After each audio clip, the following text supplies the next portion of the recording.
Well, it was a bad decision. And when I say bad, I don't simply mean poor or ill-advised. It was bad in the sense of wrong, even evil.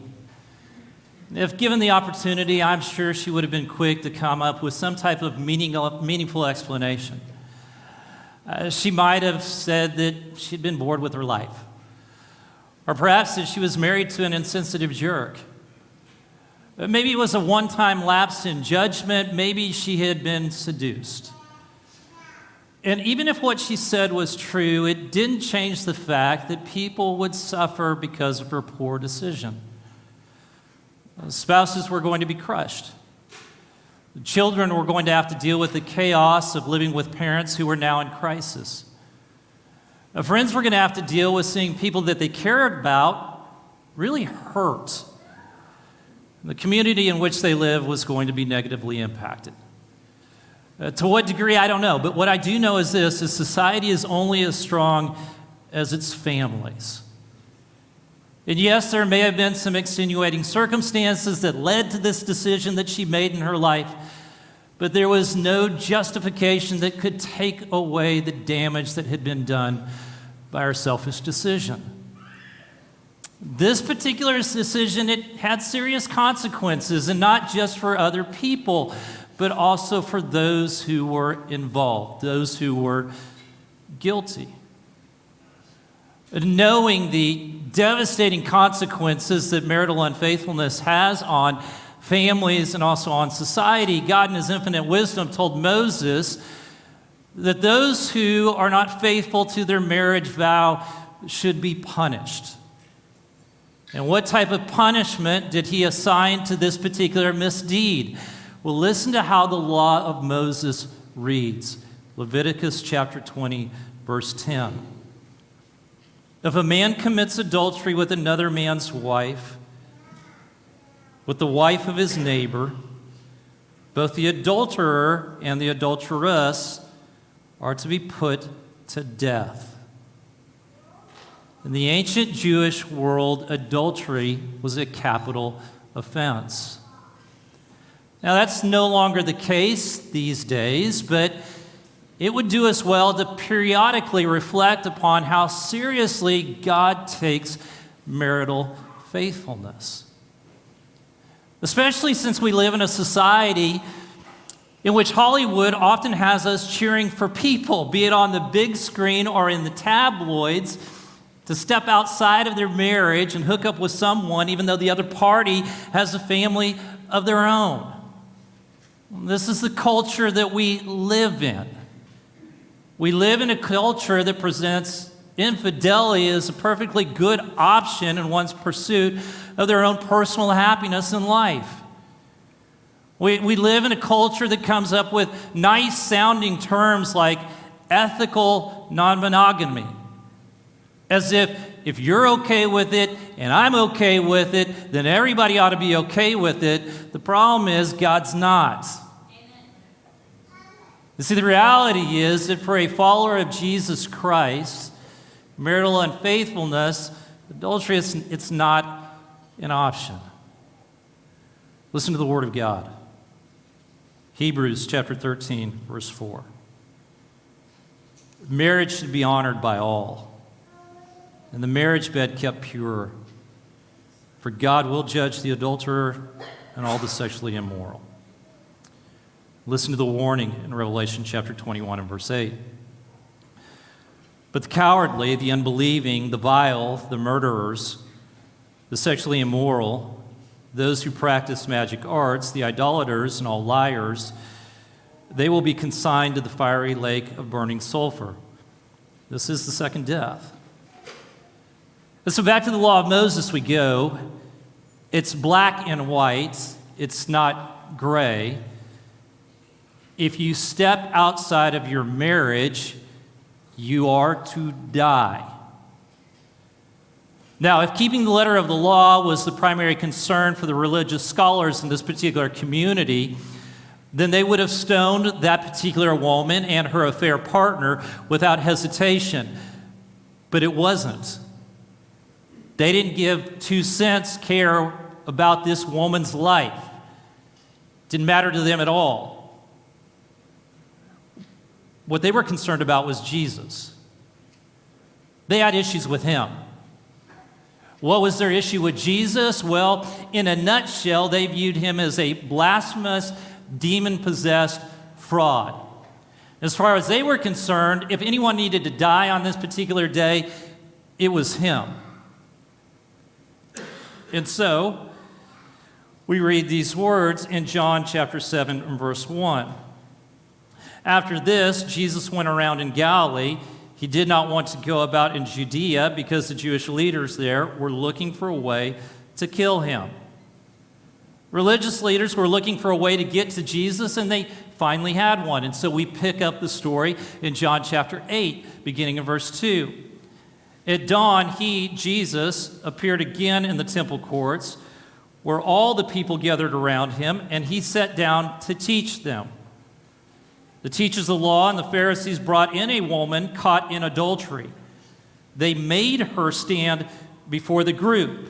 Let's press pause right here and just think about this moment for a second. You talk about spicing things up at church. All of a sudden, everybody who has been kind of watching TikTok videos and scrolling Instagram, they put their phone down, didn't they? Bible class just got real interesting, even for those who didn't get enough sleep the night before. Imagine someone bringing in a woman standing here on stage next to me and saying, "Oh, by the way, we just caught her in adultery." Verse 4, they said to Jesus, "Teacher, this woman was caught in the act of adultery." This one wasn't going to be able to deny it. She wasn't going to be able to explain it away. She wasn't going to be able to say it was a misunderstanding. She wasn't going to be able to say it was a false accusation. She wasn't going to be able to gaslight anyone because she had been caught in the act. She had been caught dead to rights. Which begs the question, how? How? I mean, even in our particular culture, when someone's having an affair, they tend to use quite a bit of discretion. Now imagine in this time of place how much trouble people went to keep their affair private, knowing that the punishment could possibly be the death penalty. It's not by accident that this woman got caught. Someone didn't just stumble in on her. It only makes sense that those who were accusing her knew about, if didn't also have a hand in the situation. Now let's be clear, no one forced her to do it.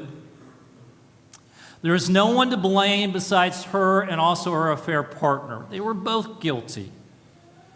But at the same time, if these religious leaders knew, and I believe they did, that what this woman intended to do, they could have and they should have tried to stop her. But they didn't. They chose to let her go through with what she'd planned to do simply because they wanted to set Jesus up. Set him up with what? Well, with this question.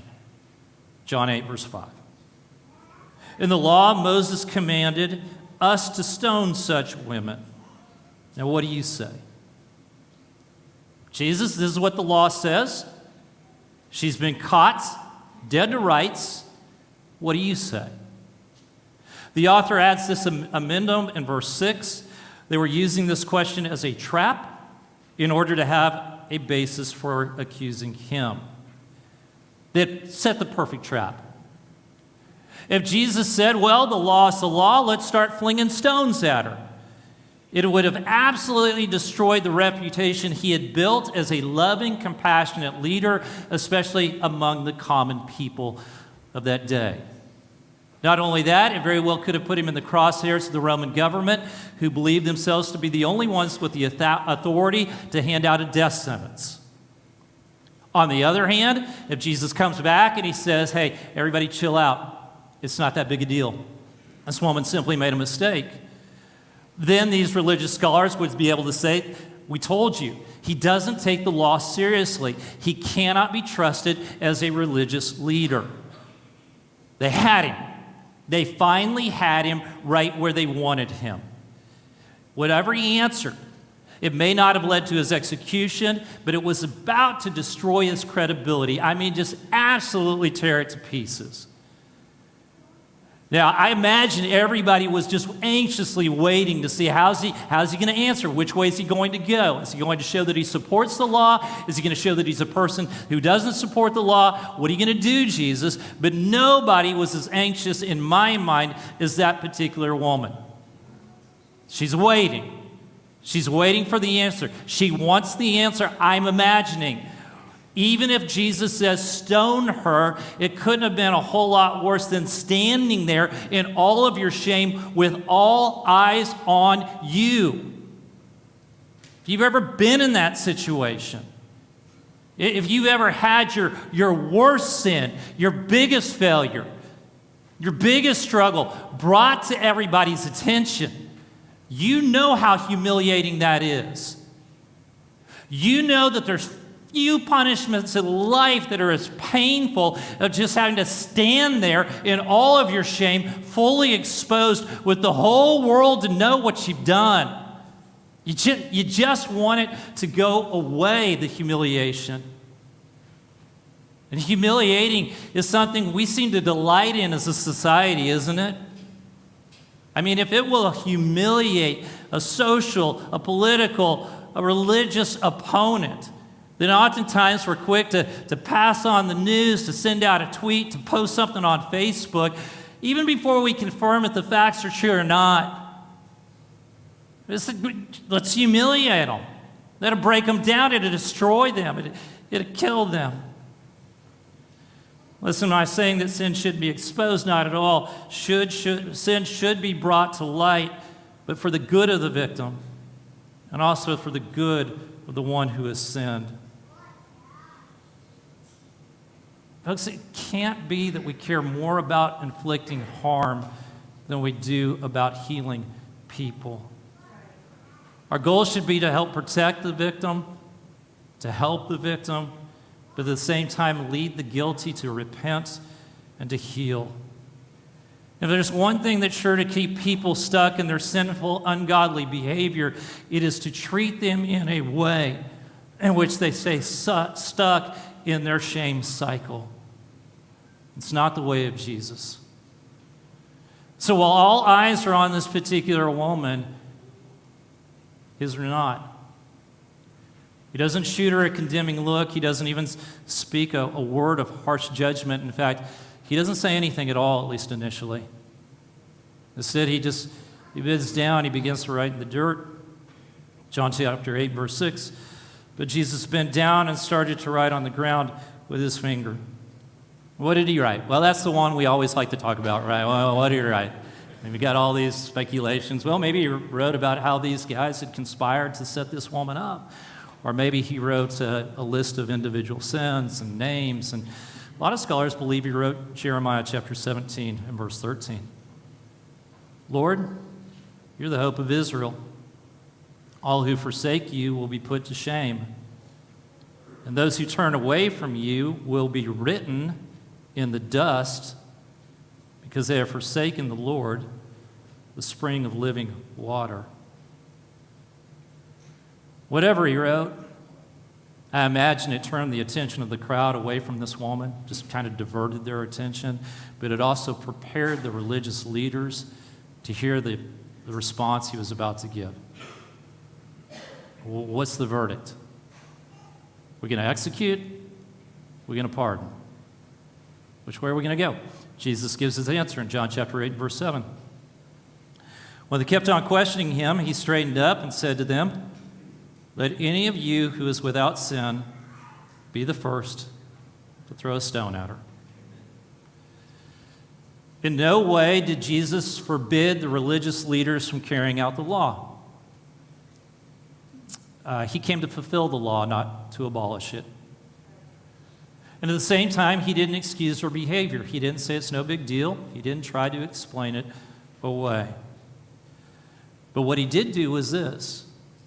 He forced the woman's accusers to begin to look at their own lives. It's the very same thing that each and every one of us should do every time we begin to feel outraged by the sin and the failures of other people. Why is this so important? It is important because I am far more likely to extend mercy to someone else when I'm fully realizing how much I need mercy in my own life. Again, this does not mean that people are not to be held accountable for their sins. They are. But what does it mean? It means that we don't destroy people in the name of trying to hold them accountable. We will treat sinners the way we desire to be treated when we are caught in our own sin. We want to help people. We want to heal people. We don't want to harm people. So notice what happened after Jesus shares these words. John chapter 8 verse 8 and 9. Again, he stooped down and wrote on the ground. At this, those who heard began to go away one at a time, the older ones first, until only Jesus was left, with the woman still standing there. Jesus goes back to writing in the dirt. And slowly, one after another, from oldest to youngest, these guys dropped their stones and began to walk away. And that's the way it should be. Those of us who are a little bit older, oftentimes we kind of delight in pointing out and condemning the sins of a younger generation. Makes us kind of feel good at times. The reality is it just shows an incredible lack of maturity. Because what we seem to overlook is this: we've committed way more sins in our longer span of life than the younger generation has committed in their short span of life. And the truth is, so often we've committed the same sin. Maybe it looks a little bit different, but it's not that different. Maybe sexual immorality looks different today than it did back when we were young, but lust is lust. And we've all been guilty. Those who are truly spiritually mature, they hold a high commitment to personal holiness. But they are exceedingly generous in extending grace to other people. And this is our goal. That's our aim, to be that type of spiritually mature people. Now, if there's one person who had the right to actually carry out the death penalty on this particular occasion, it was Jesus, because he had never sinned. He had every right to begin throwing rocks at her, but instead of throwing rocks, he extended a word of grace. He says this: "Woman, where are they? Has no one condemned you?" "No one, sir," she said. "Then neither do I condemn you," Jesus declared. Why didn't Jesus condemn her? She deserved it, and he had every right. And so why didn't he condemn her? Simple explanation: it's not what he was sent to do. John chapter 3, verse 17, "For God did not send his Son into the world to condemn the world, but to save the world through him." For this woman to be saved, not just physically, but spiritually, she needed to understand that she was worth saving. And I imagine that was a question, or something she began to question more and more as the dopamine high of a lustful evening began to fade and the reality of the harm that she had created began to set in. Am I worth saving? Perhaps it's something that you question. You see, some of you, I imagine in this audience, you've been that woman. You've made that mistake. You sat here this morning feeling all of the shame. It's one of the reasons there's such hesitation for me to even preach this text and not just skip over it, because the last thing I want to do is harm to you this morning. You're questioning, am I worth saving? And for others of you, it's some other type of sin, wrongdoing, but you know it's done damage in people's lives, maybe to your spouse, maybe to your kids, maybe to your friends, maybe to a church. You feel it, it's intense, you're overwhelmed by it, and you're questioning, am I worth saving? And Satan will do everything in his power in this particular moment right here, please hear me, in this moment to hijack this sermon, and he'll whisper in your ear, you know what? There's no hope for you. That God sees no value in you. That you are forever disqualified from the work and will of Jesus. But what I want you to hear this morning is the truth, and the truth is this: Satan is a liar. He is a liar. And just as Jesus said to that woman on that occasion, I don't condemn you, he says to you this very moment, I don't condemn you. I don't condemn you. You too are worth saving. Now, how is a person saved? You go back to John 3, verse 6, chapter 3, and verse 16.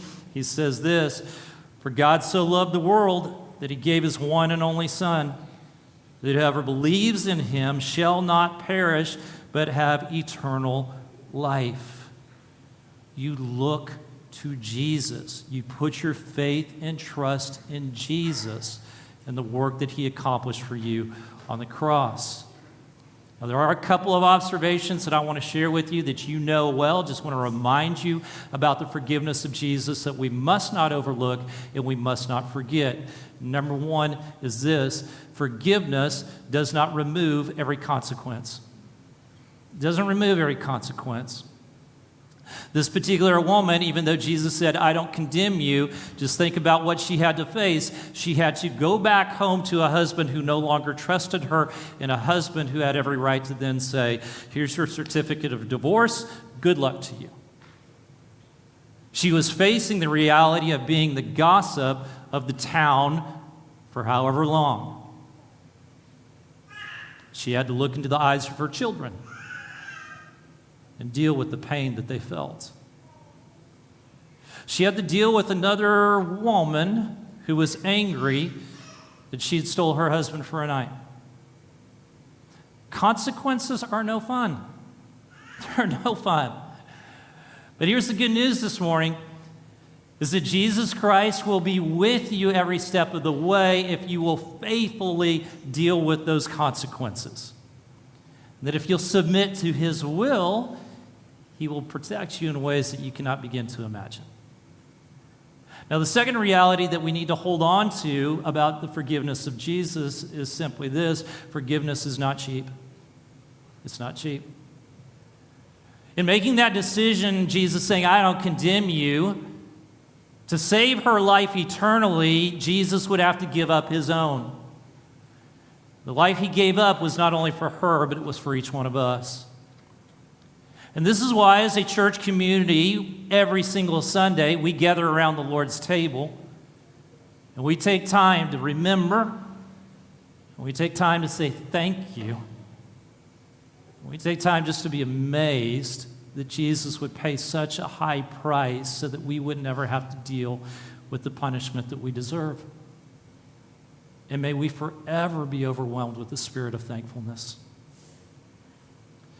The story of Jesus and the adulterous woman, it's a beautiful, life-changing story, but unfortunately, there are those who try to use this story to justify their own sinful behavior. They often want to claim, well, Jesus didn't condemn that woman, and so I'm free to do what I want to do with my life, as if Jesus saying, you know what, you're not condemned means that he was totally okay with the lifestyle she was living. If that would have been the case, then Jesus' final words would have been, okay, go now, live happily ever after with your lover. But he didn't say that, did he? What did he say instead? Go now and what? Sin no more. Leave your life of sin. Leave your life of sin. What sin do you need to leave? It may not be adultery, although I'm not naive enough to think that that doesn't happen within a church. And so I simply want to say to you this morning, if maybe that's what you're involved in, please make a decision this morning that you will leave that relationship and you'll never look back. And we as a church family will do everything in our power to support you and love you and your family and to help you heal and grow and deal with whatever it is you have to deal with. For others of us, it's something else. Whatever it is, leave it. If it's gossip, leave it. If it's pride, leave it. If it's selfish behavior, leave it. Now, this is not easier to do. It's a lot easier said than done, especially if that particular sin has become habitual in your life. And so you'll have a hard time leaving it for more than a few days or weeks or months if you don't take some decisive action. What type of decisive action? Well, let me just kind of walk you through several bullet points. Number one is this: you got to decide that you want to leave. Not just because you feel guilty, but because you love Jesus. It has to be your decision. I want to decide I'm going to leave that particular sin. Number two, confess that sin. Not to everyone, but to someone. Tell someone. Because what remains hidden and doesn't come out into the light, it continues to grow in the dark. And so confess it.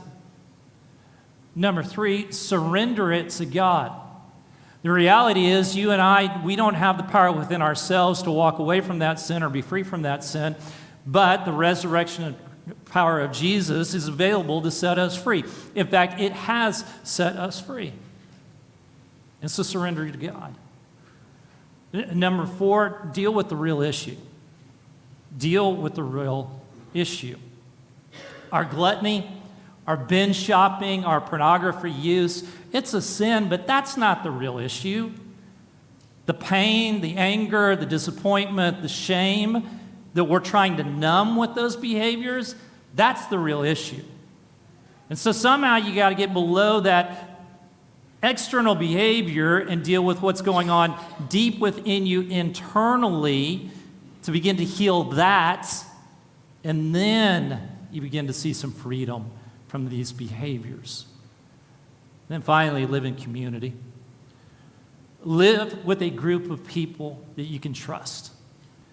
People that will help you, not harm you. People who will forgive you, not condemn you.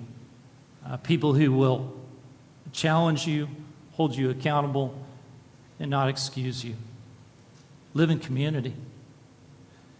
Perhaps you might be thinking this morning, well, this is a heavy topic, and I'm not really sure why Jesus cares that much about my private life and what I choose to do. And he's no fun, is he? He's no fun. I'd have a lot more fun if I could do these things that I love to do in life, and it brings me pleasure, and I get all that. So let me just say this. Who's Jesus?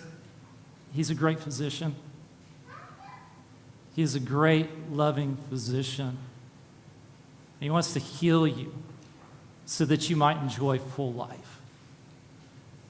You see, what Jesus is in infinite wisdom knows is that these things that he says don't do, stay away from, it's not because he's trying to keep you from something that's good for you or that you might enjoy. It's simply because he knows the long-term consequences and how it harms you and how it takes away self-esteem and how it hurts other people. And he says that's not good for you. And so let's do life a different way. I want to heal you and set you on the right path because I love you. And that's what he wants for you this morning.